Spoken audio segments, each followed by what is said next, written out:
दरवर्षीप्रमाणे याही वर्षी रेणुकादेवी संस्थान गोद्री या ठिकाणी भव्य यात्रा महोत्सवाचे आयोजन होते. त्यासाठीच हा गाडा बनवण्याचं काम सुरू होतं. तर जे हरी मंडळी तुम्हाला दाखवणार आहे आज आमच्या गोद्री गावातील वगदी. दरवर्षीप्रमाणे ह्याही वर्षी वगदी बाहेर काढून सजवण्याचं काम आणि तिला बांधून करण्याचं काम सुरू होतं. पहिला पडाव म्हणजे आम्ही वगदीचा खांब पूर्णपणे बांधून करून सेट केला होता आणि इकडे पाळणा बांधण्याला सुद्धा सुरुवात झाली होती. वगदी येटण्याचं काम हे आता फक्त थोडस बाकी होतं. म्हणजेच वगदी येटण्याचं काम शेवटच्या टप्प्यात आलं होतं.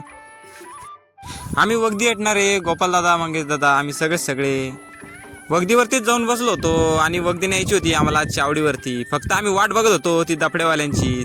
आणि दफडेवाले सुद्धा आले आणि कुठलाही विलंब न करता सगळ्यांनी वगदी घेतली आणि आम्ही चाललो होतो आता वगदी घेऊन चावडीवर.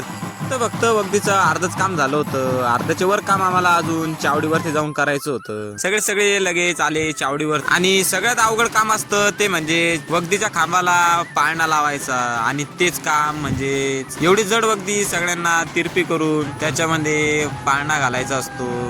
एवढं अवघड वगदी येटणं नसतं, तेवढं अवघड पाळणा घालायचं काम असतं. हा व्हिडिओ फक्त आपण वगदी बनवण्यावरच केला होता, कारण सगळ्यात जास्त मजा ही दुसऱ्या दिवशी असते. म्हणजेच रेणुकादेवी संस्थानवरती भव्य यात्रा महोत्सव असतो. तर आपण ते सुद्धा बघू. पुढच्यासाठी एवढंच. आपण भेटू आता उद्याच्या जत्रेच्या व्हिडिओमध्ये. तोपर्यंत आपल्या चॅनलला लाईक आणि फॉलो करायला विसरू नका.